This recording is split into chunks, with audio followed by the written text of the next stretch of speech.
Hi everybody, today we're going to cover some essential chord shapes you need for rockabilly, rock and roll and jump blues as well, and even just straight ahead blues. So we'll start out with the 6/9 chord. In E it sounds like this. If you want in E particularly, you can use the open E as well. And you'll hear that chord at the end of quite a lot of Elvis numbers. It's Scotty Moore used it quite a lot, and Cliff Gallup used it as well. You'll hear at the beginning of the solo, or the second solo in Race with the Devil, where he slides up to in an F. It's great if you can hit it and slide off it. So you can do an octave slide. So in G it would go.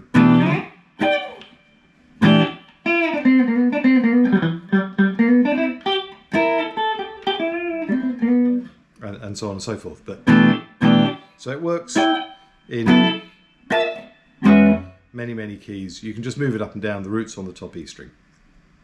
So that's the first one. Second one is a variation on the 6/9 chord. I'm going to play it again in E. So this time I'm going to start out with an E using this D shape. You'll hear this a lot in Bill Haley numbers and similar things.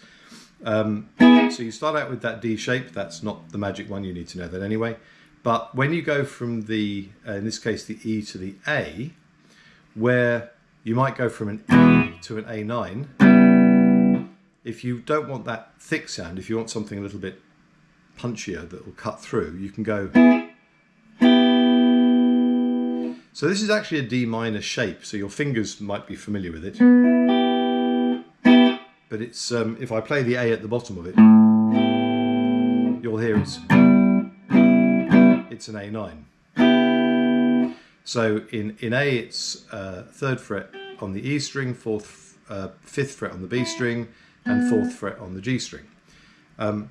In context, you would use that in this sort of way.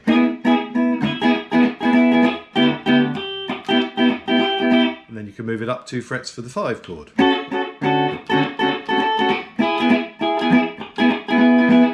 You get the idea. Again, you can use that in many places. So simple shape, but used in the minor shape you might well be familiar with, but used in a different context. Okay, so next one.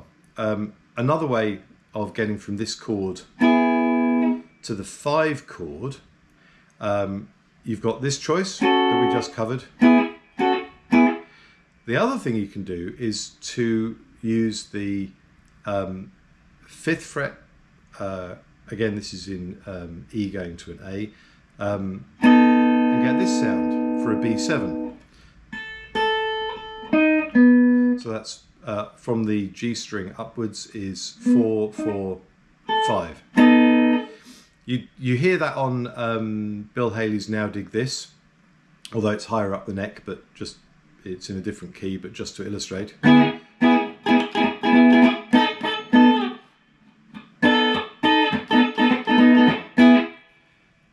So again, a very simple shape, but it really cuts through a band if that's what you're trying to do. Okay, next shape. Again, this is a 6th chord, and this time it's a minor sounding chord, but that's if you treat that as the root note. But actually, if you treat the B string as the root note, then you've got the low 6th and the high 3rd. So we going from the G string upwards, we've got 6, 5, 4.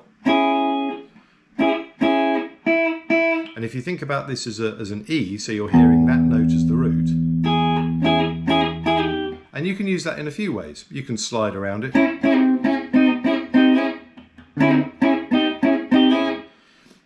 Red Volkart uses it as a lap steel kind of sound by by sliding down to a fret below where he wants to end up and then sliding back up again, which is pretty cool. Takes a bit of practice. I can't always pull that off, especially on a longer scale guitar. I struggle doing that on a Telecaster. I can do it on this, but anyway. So you can use that in a few places. The other place it's used is as an arpeggio, where you'll hear it on Ricky Nelson's Poor Little Fool, where James Burton plays an arpeggio kind of backwards, doing... And in a moment I'll show you the next chord shape which relates to this one. So you can use that in a few ways. Stabs, slides, or an arpeggio. Okay, next one. Again, same sort of place. All you do is you take this 6th chord and you move your first finger down a fret. So now we've got, going from the G string upwards, we've got 6, 5, 3. So now all we've done is we've basically flattened the 3rd of the E, but that makes for an A, an A7, because G is the 7th of the A chord. So now we've got, which is a great sound. If you combine this one with that one, then you get this.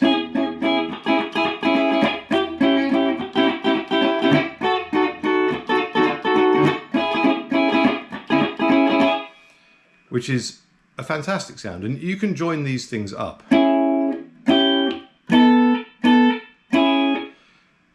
Back to Ricky Nelson's Poor Little Fool and James Burton.